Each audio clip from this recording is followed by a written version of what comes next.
예, 오늘 뉴스톱10은 바로 여기부터입니다. 홍준표 시장과 한동훈 대표의 얼굴이 있고요. 시도지사들이 이제 최고위원도 참석하냐 3위, 그리고 제2부속실 고집 꺾은 용산 대통령실 저희가 준비한 6위입니다. 하나하나 만나보겠습니다. 꽤 높은 득표율로 집권 여당의 수장이 된 한동훈 대표지만요. 일주일 정도의 이 허니문 기간 혹은 이른바 휴전협정 기간에도 한동훈 대표를 견제하는 분위기는 여전한 것 같습니다. 얼마 전인가요? 한 5일 전쯤에 국민의힘 소속 12명의 시도지사들이 협의회를 만들었습니다. 지역 일을 넘어서 당의 최고위원회에 참석하는, 그러니까 대통령실과 당의 소통폭을 넓히겠다. 그래서 시도지사들이 협의를 만든 게 취지인 것 같은데요. 이걸 두고도 지금 꽤 말들이 많습니다. 우리를 망가뜨리고 무너뜨리고 한 해를 들어와가지고 비대위원장 임명직 온 것까지는 할 수 없다 치자. 근데 선출직까지 나와가지고 만약 그걸 뽑아준다면 이 당에 해체해야 돼. 나경원이가 부탁했는 거를 그걸 까발린다. 그 얘기도 아니고 참 기가 막힌 일 아닙니까? 이런 사람들이 나왔으면 당원들이 그 말이 되는 소리냐. 당을 망하게 하는 거야 지금. 이렇게 나와야 되는데 임영웅 보듯이 하는 임영웅. 탤런트 누구 보듯이 옷 잘 입네, 안경 좋네, 뭐 이래가 되겠느냐 이래가지고. 나는 사실은 누구 옳고 그리고 그다음에 호불호 이런 걸 떠나서 저 한동훈 전 그 비대위원장은 좀 이번에 저 대표로 출마 안 했으면 좋겠다 하는 그런 입장을 밝혔는데요. 갑자기 광역단체장들께서 최고위에 참석을 하시겠다는 것은 그 외의 방법으로도 충분히 의견들이 수렴될 수 있는데 좀 이상한 느낌이 좀 들어요. 이상한 느낌이다. 대표 비서실장인 박정호 의원의 목소리까지 들어봤습니다. 먼저 이현정 의원님. 네. 저희가 큰 천막 2개를 쳐봤습니다. 이른바 이제 일주일 된 신임 한동훈 지도부. 한동훈 대표와 첫 인선인 박정호 의원이 있는데 지난 25일 충청남도에 모여서 12개 시도지사, 국민의힘 소속 12개 시도지사들이 당 최고위와 대통령 간담회에 참석하겠다고 했더니 한동훈 대표 측에선 이상한 느낌이라는 표현을 썼습니다. 어떻게 받아들이시겠어요? 제가 봐도 이상하다는 느낌을 지울 수가 없는 게 최고위원회 같은 경우는 이거는 이제 어떤 정치적인 그런 집단입니다. 예. 즉 정치와 관련된 정무적인 판단을 내리는 회의체, 즉 당의 결정을 내리는 것이고요. 예. 시도지사들은 행정을 하는 곳 아니겠습니까? 예. 근데 왜 행정을 하겠다는 분들이 갑자기 최고위원회에 참석을 하지? 라는 느낌을 지울 수가 없어요. 그동안 보면 당과 시도지사들 주로 이제 대통령이 시도지사들을 불렀죠. 왜냐하면 이제 시도지사 같은 경우는 예산이라든지 중앙정부의 어떤 정책이라든지 이런 거 관련돼 있기 때문에 대통령실과 이제 이 전국에 있는 시도지사들이 어떤 모임은 있었습니다만, 근데 시도지사들이 최고위에 저기 앉혀서 무슨 이야기를 할까요? 예를 들어서 최상병 특검법 어떻게 해야 되냐? 자, 그다음에 저 민주당하고 어떻게 싸워야 되냐 이런 이야기를 해야 될까요? 예. 그러니까 이거는 좀 어색하다는 거죠. 왜냐하면 시도지사들은 지금 자신이 맡고 있는 시도의 업무가 굉장히 바쁠 겁니다. 시시각col한데. 근데 전부 다 서울 올라와서 최고위원회에 참석을 해서 하겠다는 것 자체는 아까 박정아 비서실장 이야기했지만 좀 이상하다는 느낌이 드는 게 뭐냐면 마치 시도지사들이 특히 지금 홍준표 시장은 당을 해체해야 된다고 그랬는데 어떻게 해야 될까요? 당 해체해야 된다고 그랬는데 해체 안 되고 있지 않습니까? 오히려 이 여러 가지 여론에서 지지도가 많이 올라가고 있는 상황 아니겠습니까? 자, 그런 분들이 이 회의에 참석해서 뭘 하겠는가라는 문제가 일단 있는 거죠. 무엇을 논의할까? 그럼 한동훈 대표를 계속 비판하는 일을 그냥 최고위원회에서 하겠다는 것인지, 최고위원회 어길 건도 없습니다. 시도지사들은 가졌고 있지 않아요. 그냥 최고위원회가 필요하면 업적으로 참석할 수는 있겠죠. 그렇지만 관찰자 입장이에요. 그렇죠. 전국에 있는 시도지사들이 왜 갑자기 이렇게 최고위원회 참석하겠다는 것인지, 이게 지금 친윤들로 안 되니까 시도지사들이 참석해서 뭔가 반대 목소리를 내려고 하는 거 아닌가? 그런 오해를 살 수밖에 없는 거 아닌가 싶습니다. 정치적 해석과 논평은 더 추가로 만나보기로 할 텐데 일단 강재환 변호사님. 네. 본격적인 얘기를 하기 전에 실제로 저는 궁금했어요. 그동안에 시도지사들이 당의 최고위원회에 참석한 전례가 있습니까? 예, 그런 것도 제가 알기로는 없는 것으로 알고 있고요. 제가 또 오늘도 어제에 이어서 당규집을 또 가져왔는데요. 예. 최고위원회의 규정에 있어서 지금 시도지사분들께서 예. 본인들이 출석하겠다라고 하는 규정이 뭔가 제가 한번 봤습니다. 예. 언론을 통해 알려진 바에 의하면은 제6조 출석 및 발언에 있어서 예. 1항이 최고위원회의는 의안 심의에 필요한 인사를 출석시켜 설명 또는 보고하게 할 수 있다. 이 규정을 가지고서는 지자체장들이 오겠다고 하는 것이거든요.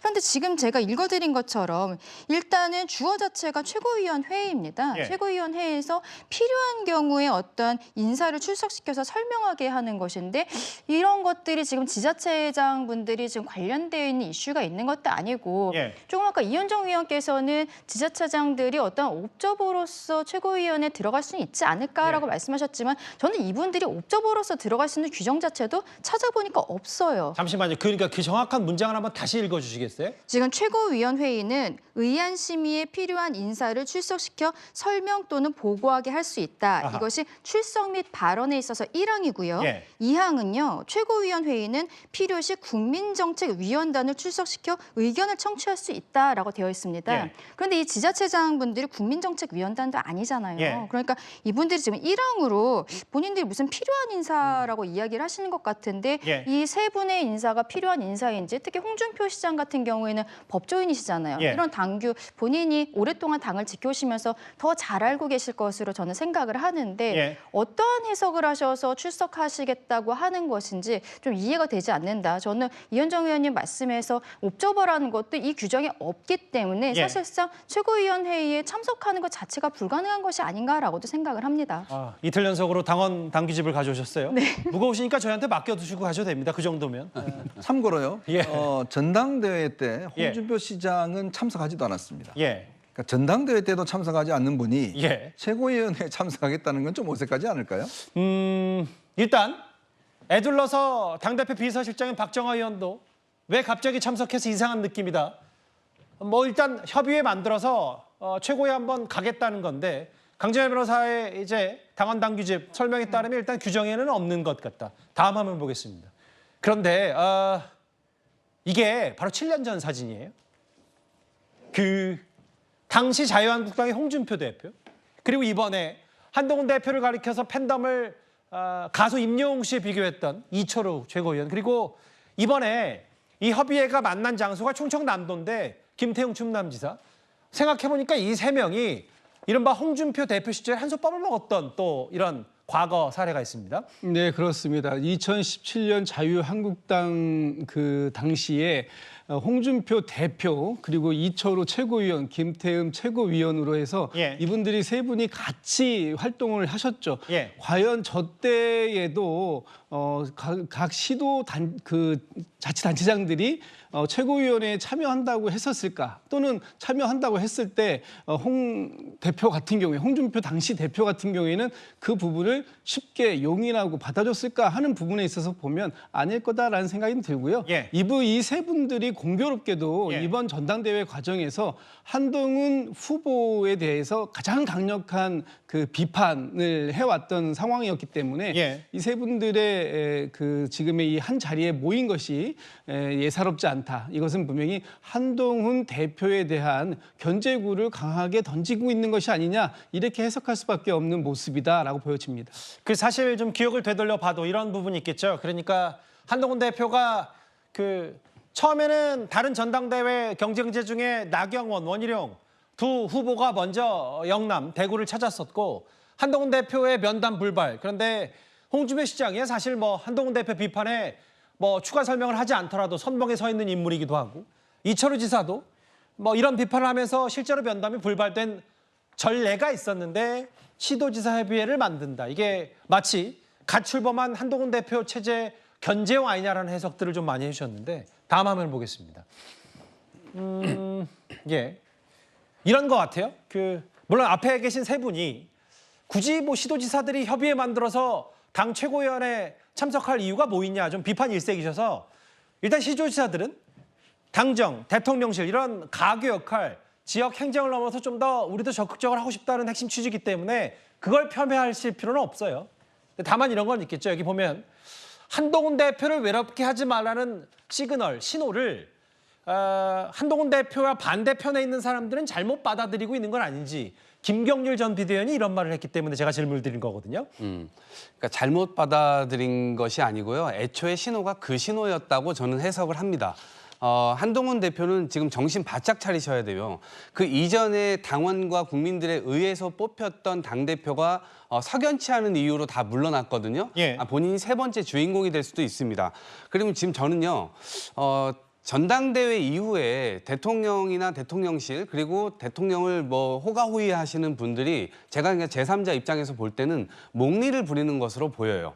왜냐하면 총선 끝나고 나서 어쨌든 민심을 겸허하게 받아들여야 되는 정부 입장에서 대통령 입장에서는 당연히 변화를 이야기를 했어야 됩니다. 예. 그런데 변화된 행동이나 전혀 이런 것들을 보여주지 않으면서 민심을 발로 뻥 차는 듯한 그런 모습만 계속 보여왔어요. 예. 근데 전당대회 이후도 마찬가지입니다.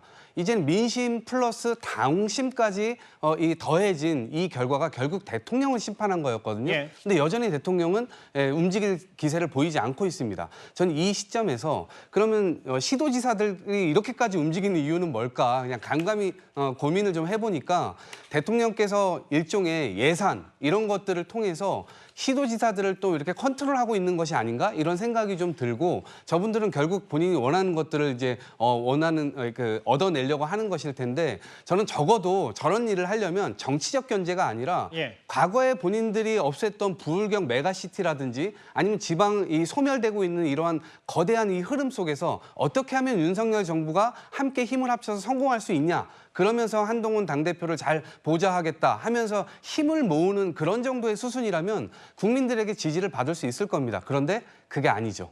그래서 굉장히 실망스러운 움직임이라고 보입니다. 예. 내부는 전반적으로 이 시도지사들의 최고위 참석 취지에 대해서 좀 비판하셨는데 이현정 의원님. 네. 제가 뭐 싸움 붙이자는 건 아닌데 절대. 다만 아까 자막에 잠깐 지나갔듯이 홍준표 시장이 한동훈 대표가 전당대회에서 당대표 당선된 이후에 그리고 최근까지 어제만 해도 당분간 당무에 관여하지 않을 거라고 했고 뭐 이거는 시도지사 협의회에서 나가는 거니까 당무는 아닌데 또 당무에 개입하는 듯한 아닌 듯한 홍 시장의 저 SNS 말을 어떻게 받아들이시겠습니까? 결국 이제 저 이야기를 왜 할까요? 그냥 가만히 있으면 되는 거거든요. 당무에 개입 관여하지 않겠다는 이야기를 굳이 하는 이유는 예. 저 이야기를 통해 또 한 번 이제 당무에 관여하고 있는 것이죠. 그러니까 아마 홍 시장도 이번에 꽤 놀랐을 겁니다. 예. 아마 본인이 예측하기로는 이번에 아마 결선 투표 갈 것이다라는 예측을 했을 것 같아요. 왜냐하면 그 주변에 있는 분들이 다 그런 주장을 했기 때문에. 예. 근데 의외로 지금 63%라는 압도적 지지로 일단 1차에서 끝내버렸지 않습니까? 그러니까 그렇게 본인이 매일같이 그렇게 한동훈 대표를 매일도 아니죠. 지난 총선 전부터 시작해서 끊임없이 공격하고 전당대회 참석도 하지 않고 연일 갔더니 공격을 했는데 결과를 놓고 보면 그게 안 통했단 말이에요. 그렇다면 과연 그러면 이 당원들에 대한 홍 시장의 어떤 주장과 통제력이 지금 거의 없다는 이야기인데 이제 그것에 대한 아마 충격을 받았을 것 같고 예. 그리고 왜 이렇게 내가 이 당이 해체된다고 이야기를 했음에도 불구하고 63% 되는 민심과 당심이 지지한 것에 대한 어떤 본인의 충격 예. 뭐 이런 것 때문에 이제 당무에 관여하지 않을 것이다라고 이야기를 했지만 예. 결국 이제 홍 시장은 지금 결국 이제 대권 행보를 하고 있는 겁니다. 그리고 자기가 앞으로 대권 행보를 할 때 중요한 경쟁자는 결국은 한동훈 대표라는 사실을 본인도 잘 알고 있기 때문에 예. 그동안 그렇게 해왔고 뭐 제가 지난주에도 이야기했습니다만은 결코 오래 가지 않을 겁니다. 아마 홍 시장의 어떤 이 공격이 예. 한동훈 대표가 조금의 틈과 조금의 논란이 있으면 그 틈을 일단 파고들 것 같습니다. 네 분이 공통적으로 다 비판 목소리를 많이 내서 제가 굳이 시도지사들의 입장을 대변 다시 한번 한다면 당 최고위 그리고 용산 대통령실 가교 역할을 하기 때문에 우리도 지역 행정을 넘어서 충분히 목소리를 낼 필요가 있다. 그래서 협의회를 만들었다. 이 얘기를 한번 제가 더 언급을 드리겠습니다. 그런데 뭐 시도지사들 최고위에 참석하는 여부를 떠나서 지금까지 한동훈 대표와 용산 대통령실 간의 갈등 뇌관은 하나 남아 있습니다. 바로 정점식 정책위의장 교체건인데요. 어제 한 방송에 출연한 한동훈 대표가 이런 말을 했습니다. 한번 듣고 오겠습니다. 인사는 좋은 정치를 하기 위한 과정이고 도구일 뿐입니다. 그 과정에서 많은 얘기를 듣고 전례를 듣고 규정을 보고 그리고 어떤 것이 우리가 지금 이 난국을 타개하는 데 더 도움이 되는 인사인가 그리고 어떤 것이 제가 지금 63%의 당신 민심이 동일한 수치를 받았잖아요. 예. 그 의미가 뭔지, 어떤 변화를 원하시는 것인지, 그 뜻이 뭔지를 잘 숙고해서 제가 차분하게 인사를 하겠습니다. 4대5, 5대4 하니까 이 문제가 커져서 그러면 내가 왜 쫓겨나느냐 이런 심리, 그런 문제가 서로 되다가 보니까 문제가 커진 거 아니냐. 그래서 이 문제는 대표께서 좀 더 정치력으로 푸시는 것이 맞다고 봐요. 정책위 의장은 사실 원내대표의 파트너인데 그런 의미도 있다 이거죠. 그래서 예. 지금 당대표가 바뀌었으니까 무조건 일괄 사퇴해라. 오랫동안 당에서 몸담고 당을 운영한 분들의 생각은 조금 다를 수 있고 네. 일단 뭐 박정아, 김재원 두 사람의 얘기는 잠시 뒤에 또 만나보기로 하고요. 강지연의 변호사님. 네. 일단 핵심 당사자가 한동훈 대표니까 어제 저 인터뷰에서 63% 의미를 숙고해서 인사하겠다. 네. 저 얘기를 한번 받아들이면 정점식 정책위 의장 교체할 뜻이 분명하다, 뭐 이렇게 받아들일 수 있는 거예요? 일단은 본인에게 인사권이 있다는 부분을 명확히 한 것 같습니다. 예. 지금 당규상의 정책위원회 의장의 임기를 1년으로 한다라는 것이 있고, 지금 인사에 대해서 반대하시는 분들이 1년 중에서 2개월 정도밖에 지나지 않았기 때문에 인사 안 된다라고 이야기하시는 분들도 있거든요. 그런데 기본적으로 한동훈 위원장이 인사에 대해 고민하고 있다라고 이야기한 것은 칼자루는 본인이 쥐고 있다. 계속 유임을 하든 아니면 교체를 하든 1년의 임기라는 것은 지금 본인이 당대표로서 결정할 수 있는 권한이 있다라는 이미 해석을 했다라고 봐야 될 것 같습니다. 예. 63%라는 지지율로 본인이 들어가는 것에 있어서 굉장히 자신감이 붙었다라는 생각도 드는데요.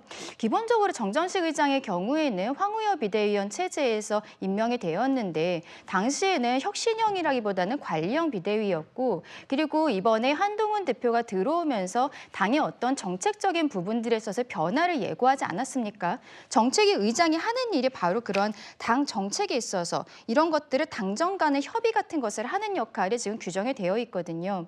그렇다라면은 저는 정정식 의장이 일단 기본적으로는 본인이 사퇴하는 형태를 하는 것이 좋지 않겠느냐라고 생각하지만 예. 한동훈 위원장이 일단 임기 1년이라는 것에 대해서 본인이 칼자루 쥐고 있다는 것을 명확히 했다. 그 부분을 좀 주목해서 봐야 될 것 같습니다. 그 한동훈 대표의 말을 좀 더 제가 자막으로 한번 읽어보면, 인사는 좋은 정치를 하기 위한 과정과 도구이고, 아까 본인의 득표율 63%를 강조했는데 득표율 63%, 당심과 민심이 비슷하다.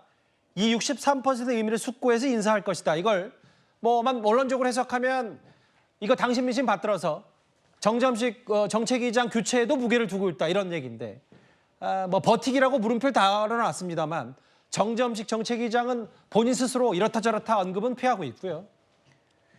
비서실장인 박정환 의원 이런 얘기를 했죠. 왜 자리에 연연하는지 모르겠고 백지에서 새로 시작해야 된다. 김재현 의원 관행상 임기를 보장해줘야 된다. 이거 일괄사퇴 대상 아니다라고 했는데, 이현정 의원님, 네. 오늘 제가 아침부터 있었던 라디오 인터뷰를 좀 차분히 읽어보니까 한동훈 대표 쪽과 가까운 뭐 국회의원이나 사람들 얘기는 정점식 정책위 의장이 본인이 지금 그만두고 싶어도 그만두지 못하는 상황 아니냐, 뭐 이런 해석까지 하더라고요. 어떻게 판단하십니까? 자, 우선 김재원 최고위원이 뭐 관행 이야기를 했는데요. 관행상 다 사퇴했습니다. 예. 관행상 계속 있는 경우는 없고, 새로운 대표가 들어왔을 때 정책위 의장은 다 사퇴했던 것이 관례였습니다. 예. 자, 그걸 명심해야 될 것 같고요. 또 하나는 지금 이제 정점식 의장, 그 의장 같은 경우도 본인이 굉장히 가시방석일 겁니다. 예. 왜냐하면 지금 새로운 대표 체제가 들어왔는데 이 대표 체제에 어떤 면에서 호흡을 맞춰야 되는 거 아니겠습니까? 근데 지금 아마 최근에 아마 여러분 아시겠지만 티몬과 지금 위메프 사태가 있을 때 가장 먼저 반응한 사람이 바로 한동훈 대표였어요. 본인이 직접 올리면서 이 윤한홍 정무위원장에게 지금 전화를 해서 정무위원회 빨리 소집해달라. 지금 이 시간 현재 열리고 있습니다. 오늘 그 대표가 참석해서 지금 논의가 하고 있고, 검찰도 굉장히 발빠르게 움직였어요. 바로 그렇습니다. 집권 여당이 어떤 정책을 할 때 바로 이런 점들이 속도감 있게 해야 되는 거거든요. 그럼에도 불구하고 지금 정전신 정책위 의장은 사실상 이런 부분에 대해서 과연 한동훈 대표와 호흡을 맞출 수 있느냐, 이 부분에 대한 의문이에요. 이분이 뭐 친윤이 그걸 떠나서 지금 한동훈 대표가 취하고자 하는 정책의 어떤 이 속도감, 그다음에 국민들의 어떤 눈높이, 이런 부분에서 지금 여러 가지 정책들을 하고 있는데 예. 근데 그 부분에 대해서 호흡이 안 맞다는 거거든요. 그렇다면 한동훈 대표는 나하고 그런 호흡이 맞는 사람과 함께 지금 일을 해야지만이 예. 국민적 평가를 받는 거 아니겠습니까? 그런 차원에서 지금 이제 정정식 의장에 대한 교체론이 나오는 것이지. 왜냐하면 이제 정책위 의장이라는 부분이 좀 예산과 그다음에 정책, 좀 이 경제 분야에 대해 좀 이 어떤 식견이 있어야 되는 분을 원하는 것 같아요. 뭐 중요한 건 당정 관계의 가교 역할도 해야 되고요. 그렇죠. 그리고 또 정부의 어떤 돌아가는 움직임 이런 걸 파악할 수 있어야 되고 예. 그런 면에서는 정점식 의장보다는 다른 어떤 분들이 적합하지 않는가 이런 생각을 하는 것 같고 예. 문제는 정점식 의장은 본인이 지금 유일하게 지금 현재 이 지도부에 남아서 사실상 용산 대통령실의 어떤 뜻을 전달하고 해야 되는 그런 위치에 있다 보니 아마 본인 스스로도 사퇴하고 싶어도 못하는 그런 상황이 된 게 아닌가 하는 생각이 듭니다. 그런 것 같아요. 이건 어디까지나 뭐 한동훈 대표와 가까운 사람들 친한계 추측 뭐 관측 뭐 이런 걸 텐데 이동학 의원님 뭐 아까 자막을 다시 한번 부탁드려도 될까요?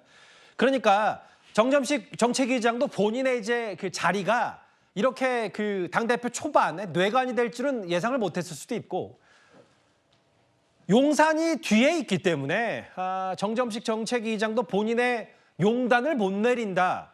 물러서지 마라는 용산의 시그널 때문이다. 이런 정도의 물밑, 암투 이런 것도 해석이 가능한 영역입니까? 저게 첫 번째 전선일 거예요. 한동훈 대표의 경우는 어찌됐건 저희가 지난주에도 이 얘기를 한번 했었던 것 같은데 예. 첫 번째 전장이 벌어진다 그러면 결국 인사에서 일어나게 될 것이다. 예. 한동훈 대표 체제가 들어왔고 그 체제를 공고히 하기 위해서는 당연히 본인과 함께 손발이 맞는 사람을 임명할 수가 있어야 되겠죠. 예. 최고위원뿐만 아니라 당연히 정책위 의장은 굉장히 핵심적인 사안입니다.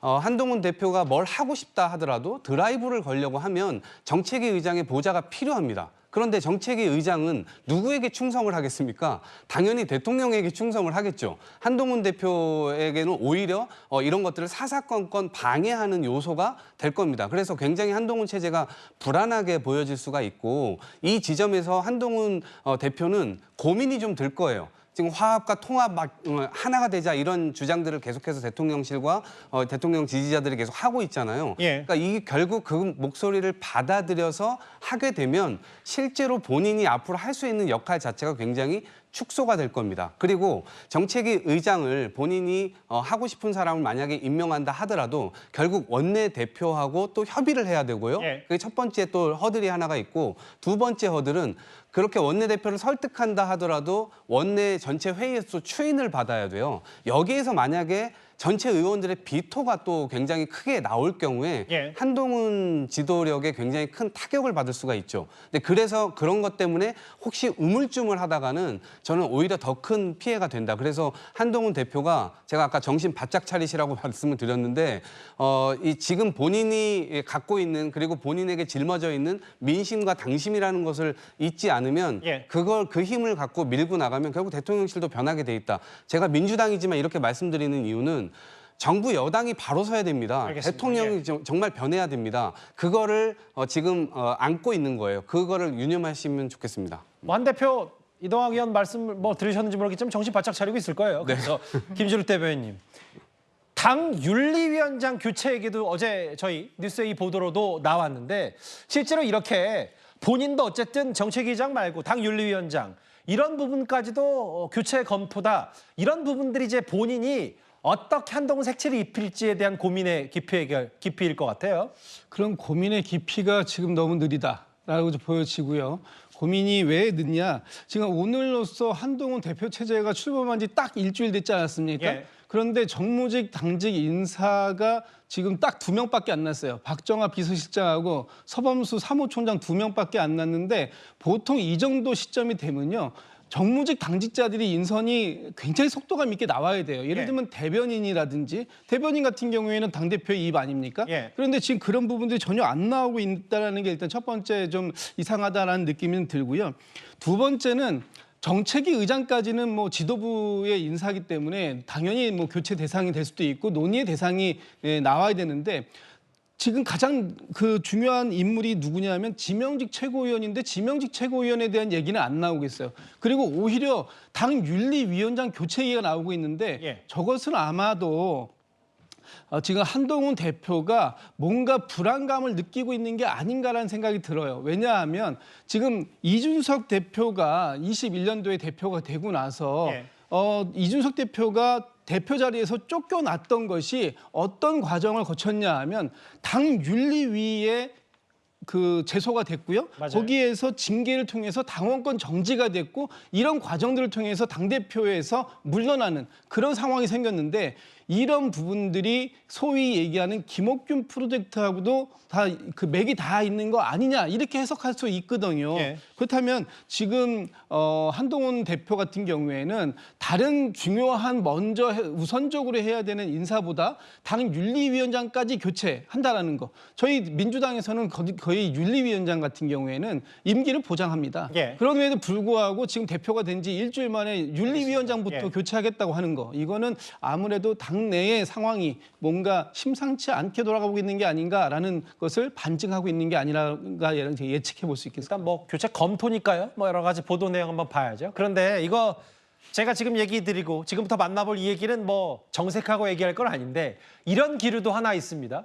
최근에 신임 지도부 내에서 김재현 최고위원, 한동훈 대표와 꽤 다른 목소리를 내는 대표적인 인물인데 강지연 변호사님. 네. 어제 저희가 이른바 한동훈 대표의 팬덤을 가리켜서 김재현 최고가 다소 부정적으로 예고했던 이런이 생소하다. 한 달 아니냐라 했는데 좀 시간이 지나서 어제 오후에 굉장히 후회하고 민주당의 극성 지지자들과 다르다. 이거 어떻게 받아들이세요? 네, 어제도 말씀드렸었는데 일단은 한 달이라는 표현 자체가 이재명 대표의 극렬 지지층, 즉 예. 개딸에서 따온 것으로 보이는데요. 굉장히 좀 당사자들 입장에서는 모욕스럽다라고 생각을 할 것 같습니다. 최근에 SNS를 통한 정치의사 개진이 굉장히 좀 자유로워지면서 다소 과격한 표현들도 많이 있었던 건 사실이지만 한동훈 위원장이 어떠한 그 팬덤의 중심에 있다는 것 그리고 그것을 건강하게 유지해 나가면서 한동훈 개인을 넘어서서 국민의힘 그리고 보수층 전체에 대한 지지층으로 흡수하는 것이 굉장히 중요하다라고 말씀을 드렸었는데요. 예. 그 부분에 있어서 김재현 최고께서 한 달이라는 표현을 쓰면 좀 비하하는 표현. 저 표현을 했을 때 사실상 저는 어떤 생각을 했냐면 홍준표 시장의 역할을 김재현 최고께서 가져가시려고 했던 거 아닌가. 어떤 안티로서 언론에 계속 보도되는 것들을 원하셨던 게 아닌가라고 생각했는데 그것은 제가 잘못 봤던 것 같습니다. 어쨌든 본인이 한 달이라는 표현 썼다는 것에 대해서 사과하는 표현 하셨고 지금 이 부분에 있어서는 김재현 최고의 사과를 넘어서서 어떠한 지금 팬덤층 여기에 대해서 좀 더 건강한 보수의 지지자로 만드는 그 필요성이 지도층에서 지도부에서 조금 더 숙고가 있었으면 좋겠다라는 생각입니다. 다소 과격해도 끌어안아야 뭐 물론 본인이 좀 심했으니까 조금 더 자제하는 측면도 있겠습니다만 이런 얘기를 해서 최근에 어쨌든 뉴스의 중심에 많이 서 있는 신임 지도부 가운데 한 명이 김재현 최고위원입니다. 그런데 앞서 저희가 쭉 만나봤던 정점식 정책위의장 건 말고도요. 이른바 친윤계에선 한동훈 대표가 최근까지도 강조한 이 제3자 최상병 특검법에 대해서도 반대 입장이 분명합니다. 어제 한동훈 대표의 목소리를 하나 더 들어보겠습니다. 제 입장이 바뀐 게 없습니다. 저는 발의해야 한다고 생각해요. 제가 말씀드리는 방안이 가지고 있는 여러 가지 장점들이 있거든요. 중진분들께서도 설명드리면 공감해 주시는 분들이 많이 있습니다. 저희는 일극체제의 정당이 아니에요. 당대표가 이렇게 하라고 해서 무조건 하는 정당도 아닙니다. 다만 제가 당대표로서 그 얘기를 걸고 당선이 됐습니다. 그러면 그 내용을 제가 진솔하게 설명할 것이고 그 과정에서 저희가 국민의 눈높이에 맞는 길을 찾겠습니다. 이현정 의원님. 네. 한동훈 대표가 지금 취임 이후에 제일 많이 했던 말 중에 하나가 국민 눈높이 혹은 64%의 득표율. 그러니까 제가 당대표로서 그 이야기를 걸고 당선이 됐기 때문에 국민 눈높이 맞는 길을 찾겠고 제3자 특검법 당대표로서 얘기했기 때문에 이걸 지키도록 노력하겠다. 뭐 이런 취지의 얘기를 강조했습니다. 그러니까 이제 국민 눈높이라는 말을 다시 이제 좀 바꿔보면 예. 국민들이 아마 지난 2년 동안 윤석열 대통령의 국정 운영에 대해서 뭐 찬성하는 부분도 있겠지만 상당히 좀 어떤 의문과 또 여러 가지 어떤 미흡했던 부분들이 분명히 있습니다. 특히 그런 부분들이 뭐냐면 지난번 이제 최상병 특검과 관련된 최상병 사건을 왜 그렇게 처리했어야 되는지, 왜 이종섭 전 장관을 왜 대사로 보내야 되는지 뭐 그런 부분에 대한 의문들이 분명히 있습니다. 예. 현재 공조 수사가 진행 중이지만 즉 이번에 이렇게 한동훈 대표에게 많은 표를 몰아준 것은 그러한 의문들, 그러한 것들을 좀 해결해 달라라는 측면도 분명히 있다고 보여지는 거거든요. 근데 문제는 지금 이제 대통령실에서는 계속 이제 특검은 안 된다는 입장이긴 하지만 그러나 이게 무조건 안 된다는 입장만 가지고 지금 이 전국을 돌파할 수 있을까요? 그건 저는 없다고 봅니다. 특히 한동훈 대표가 처음에 본인이 이 당대표 출마를 선언하면 제일 먼저 내걸었던 게 바로 이 제3자 특검이거든요. 예. 근데 그만큼 당원과 국민의 어떤 지지가 있었다는 거 아니겠습니까? 그렇다면 무조건 안 된다고 할 게 아니라 예. 과연 그러면 이 정부를 어떻게 돌파할 것인지 그 대안을 갖고 당내에서 논의를 해야 되는데 문제는 논의조차 못하게 당론이다. 지금 원내대표의 뜻을 따라야 된다. 벌써 그 다음 날부터 김민전, 김재원 최고위원이 그렇게 태클을 걸었지 않습니까? 예. 이제 그런 어려움들이 있지만 그러나 아마 한동훈 대표 입장에서 보면 좀 시간이 걸리더라도 이 문제에 대한 논쟁은 아마 시작할 것 같습니다. 예. 그거 걸고 완성됐다, 당선됐다. 뭐 사실은 이른바 친한계 핵심인 장동혁 최고위원이, 수석 최고위원이 제3자 특검에 대한 논의를 굳이 이어갈 실익은 없다라고 했는데 어제 한동훈 대표 얘기는 뭐 고수하고 입장 바뀐 게 없다. 그래서 어쨌든 그 최상병 특검법 국민 눈높이에 맞춰서 뭔가 하겠다는 취지를 계속 강조하는 것 같습니다.